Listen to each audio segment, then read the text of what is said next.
नमस्कार, ये आकाशवाणी पटना है। अब आप अभिषेक दास से प्रादेशिक समाचार सुनिए। पहले मुख्य समाचार। प्रदेश में कोविड-19 महामारी से संक्रमण का आंकड़ा 15,000 के पार, अब तक 119 लोगों की मृत्यु। 5 जिलों नालंदा, वैशाली, बेगूसराय, जमुई और गोपालगंज में आज से लॉकडाउन लागू। जहानाबाद, गया और सहरसा में लॉकडाउन के फैसले के बाद 22 जिलों में पूर्णबंदी की घोषणा की गई। प्रदेश में अगले 24 घंटों के दौरान नेपाल के तराई से सटे जिलों में भारी बारिश की चेतावनी। पश्चिम चंपारण के चनपटिया में सबसे अधिक 150 मिलीमीटर वर्षा रिकॉर्ड की गई। और कोसी, बागमती तथा गंडक में उफान से सुपौल, सीतामढ़ी और पूर्वी चंपारण जिले के कई इलाकों में बाढ़ जैसे हालात। अब समाचार विस्तार से।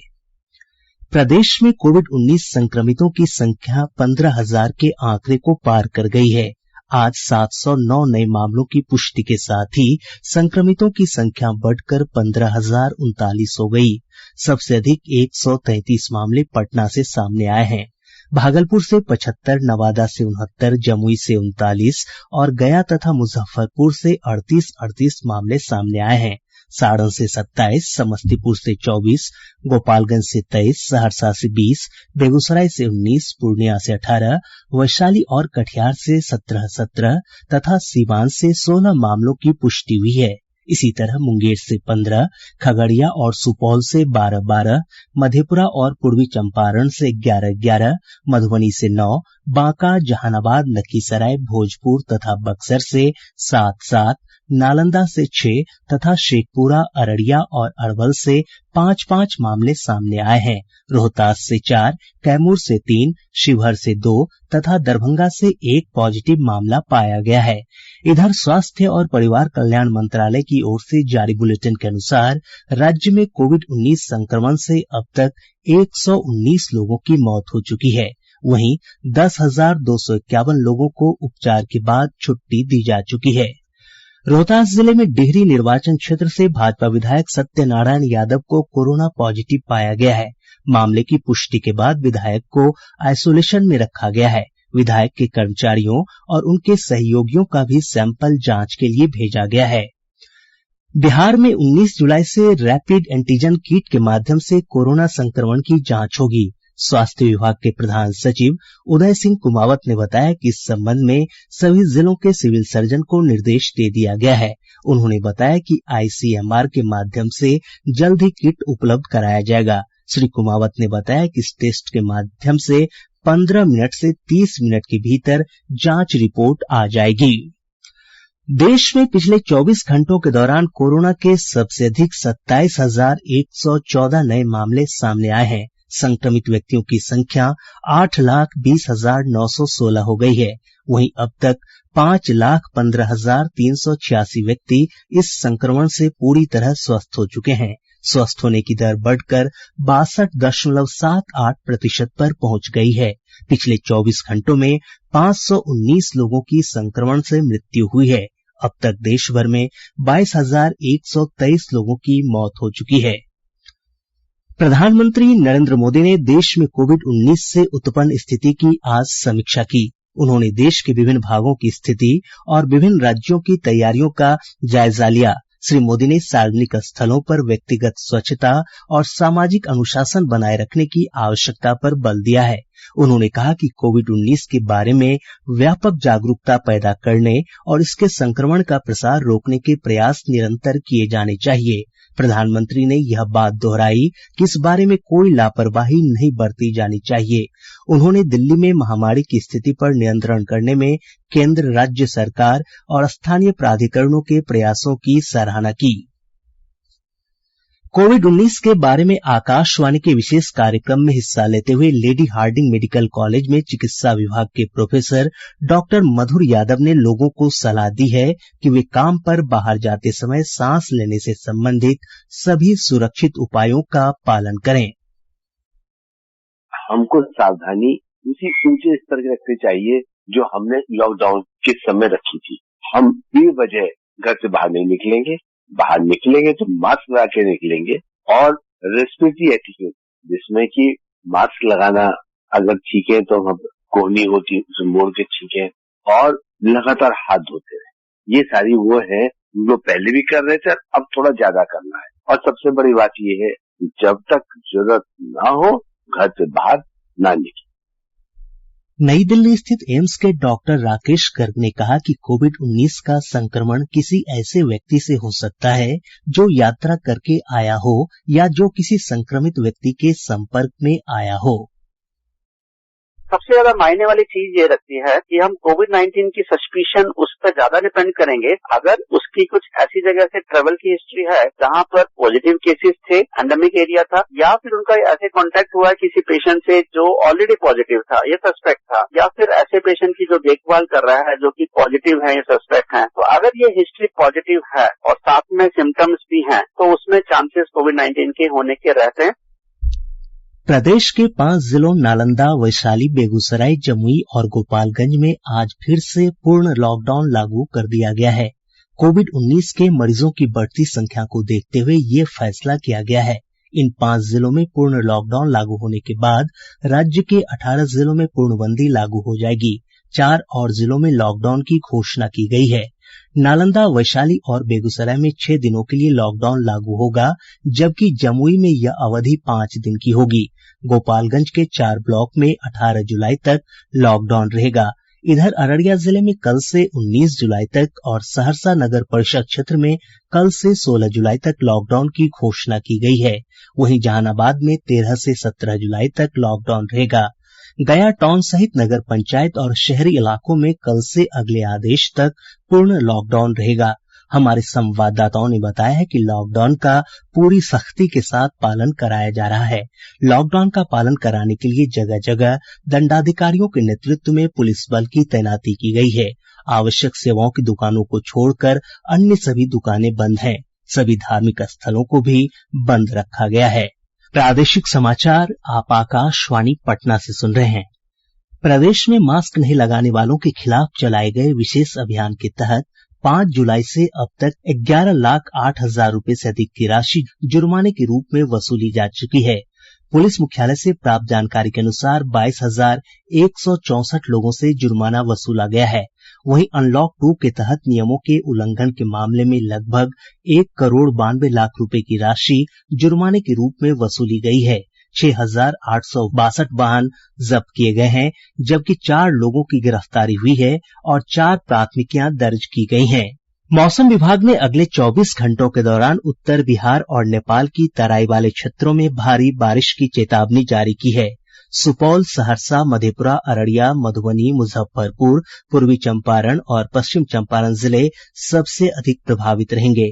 मौसम विज्ञान केंद्र पटना के वैज्ञानिक एसके पटेल ने बताया कि इस दौरान वज्रपात की आशंका बनी हुई है। पूर्वानुमान के अनुसार विगत 24 घंटों में सभी जगहों पर मध्यम से भारी वर्षा एवं तराई वाले क्षेत्रों में भारी से बहुत भारी वर्षा हुई है। मानसून की अक्षीय रेखा अभी भी हिमालय की तराई से गुजर रही है, जिसके कारण उत्तर बिहार के कई जिलों में भारी बारिश एवं तराई वाले क्षेत्रों में भारी से बहुत भारी बारिश के साथ अधिकांश जिलों में वज्रपात की संभावना है। प्राप्त जानकारी के अनुसार पिछले 24 घंटों में सबसे अधिक 150 मिलीमीटर बारिश पश्चिम चंपारण जिले के चनपटिया में रिकॉर्ड की गई है। वहीं सीतामढ़ी जिले के ढेंग ब्रिज में 130 और सुपौल जिले के बसुआ में 120 मिलीमीटर बारिश दर्ज की गई। दरभंगा, किशनगंज, सीवान और मधेपुरा जिले में कई स्थानों पर भारी बारिश रिकॉर्ड की गई है। प्रदेश की सभी प्रमुख नदियों के जलस्तर में तेजी से बढ़ोतरी हुई है। लगातार बारिश के कारण कोसी नदी का जलस्तर तेजी से बढ़ा है। सुपौल के बसुआ में नदी खतरे के निशान के आसपास बह रही है।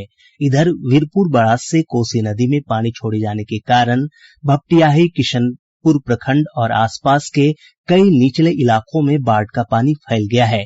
छतौनी, परसाही, दुबियाही, नौवा बाखर, सोनवर्षा, परसा, टेढ़ी बाजार समेत दर्जनों गांव में बाढ़ का पानी प्रवेश कर चुका है। इधर सहरसा के नौहट्टा में तटबंधों पर दबाव बना हुआ है। स्थिति को देखते हुए जिला प्रशासन ने जल संसाधन विभाग और बाढ़ नियंत्रण कक्ष के अभियंताओं को अलर्ट पर रखा है। वाल्मीकि नगर गंडक बराज से आज सुबह 6.25 लाख क्यूसेक पानी छोड़े जाने से तटबंधों पर दबाव बढ़ गया है। जल स्तर बढ़ने से पश्चिम चंपारण जिले के पिपरासी, मधुबनी और भितहा प्रखंड के निचले इलाकों में बाढ़ का पानी फैल गया है। यहां लोगों को सुरक्षित स्थानों पर पहुंचाया जा रहा है। इधर बागमती नदी भी पूरे उफान पर है। शिवहर में डुब्बा घाट में नदी का जलस्तर खतरे के निशान से 1 मीटर ऊपर पहुंच गया है। जिले के पिपराही प्रखंड के विभिन्न इलाकों में बाढ़ जैसे हालात उत्पन्न हो गए हैं। इधर प्रखंड के बेलवा नरकटिया गांव के पास शिवहर मोतिहारी मार्ग के ऊपर से पानी बह रहा है, जिससे इस सड़क मार्ग पर यातायात ठप हो गया है। सीतामढ़ी जिले में बागमती, ढेंग ब्रिज, सोनाखान, कटौंझा में खतरे के निशान से ऊपर बह रही है। जिले में लाल बकैया और अधवारा समूह की नदियां भी कई स्थानों पर लाल निशान के आसपास पहुंच चुकी है। लखनदेई नदी का पानी खाप खोपराहा गांव में प्रवेश कर गया है। गंभीर स्थिति को देखते हुए बाढ़ को लेकर रेड अलर्ट जारी किया गया है।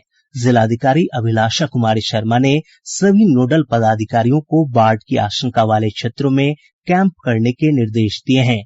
पूर्वी चंपारण जिले के संग्रामपुर में गंडक नदी का पानी कई इलाकों में फैल गया है। हमारे संवाददाता ने बताया कि कटिहार जिले में महानंदा, गंगा, कोसी और बरंडी नदी के जलस्तर में तेजी से बढ़ोतरी हुई है। केंद्रीय जल आयोग से प्राप्त जानकारी के अनुसार बक्सर, पटना, मुंगेर और भागलपुर जिले में सभी प्रमुख स्थानों पर गंगा नदी के जलस्तर में बढ़ोतरी देखी जा रही है। पटना के हाथीदह में गंगा नदी का जलस्तर लाल निशान से 2 मीटर नीचे है। इधर बाढ़ के खतरे को देखते हुए मुख्यमंत्री नीतीश कुमार ने संबंधित जिलाधिकारियों को तटबंध के पास बसे लोगों को सुरक्षित स्थानों पर ले जाने का निर्देश दिया है।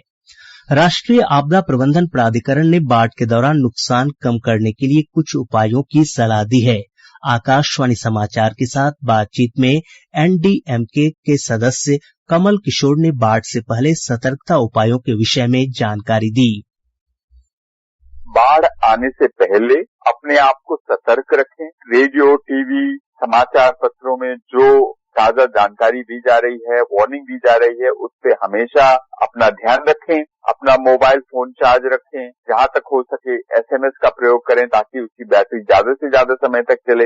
अपने पालतू जानवरों को बांध कर न रखें और एक इमरजेंसी किट तैयार करके रखें अपने घर के लिए, जिसमें प्राथमिक उपचार की चीजें हों, डायरिया की दवा हो। जो महत्वपूर्ण कागज हैं आपके पास, एक वाटरप्रूफ थैले में डाल के संभाल के रखें। प्रधानमंत्री नरेंद्र मोदी रविवार 26 जुलाई को आकाशवाणी पर मन की बात कार्यक्रम में देश विदेश के लोगों से अपने विचार साझा करेंगे। यह इस मासिक रेडियो कार्यक्रम की 67वीं कड़ी होगी। लोगों को अपने विचार साझा करने के लिए आमंत्रित किया गया है। लोग अपने संदेश रिकॉर्ड करने के लिए 1811117800 डायल कर सकते हैं या नमो ऐप ओपन फोरम अथवा माई जीओवी पर संदेश लिख सकते हैं। पूर्व मध्य रेलवे ने 13 जुलाई से टाटा दानापुर स्पेशल ट्रेन को अप और डाउन दोनों में पूरी तरह निरस्त कर दिया है। वहीं 13 जुलाई से पटना रांची जन शताब्दी स्पेशल ट्रेन गया और रांची के बीच निरस्त रहेगी। इस ट्रेन का परिचालन पटना और गया के बीच ही होगा। और अब अंत में मुख्य समाचार एक बार फिर। प्रदेश में कोविड-19 महामारी से संक्रमण का आंकड़ा 15,000 के पार। अब तक 119 लोगों की मृत्यु। 5 जिलों नालंदा, वैशाली, बेगूसराय, जमुई और गोपालगंज में आज से लॉकडाउन लागू। जहानाबाद, गया और सहरसा में लॉकडाउन के फैसले के बाद 22 जिलों में पूर्णबंदी की घोषणा की गई। प्रदेश में अगले 24 घंटों के दौरान नेपाल के तराई से सटे जिलों में भारी बारिश की चेतावनी। पश्चिम चंपारण के चनपटिया में सबसे अधिक 150 मिलीमीटर वर्षा रिकॉर्ड की गई। और कोसी, बागमती तथा गंडक में उफान से सुपौल, सीतामढ़ी और पूर्वी चंपारण जिले के कई इलाकों में बाढ़ जैसे हालात।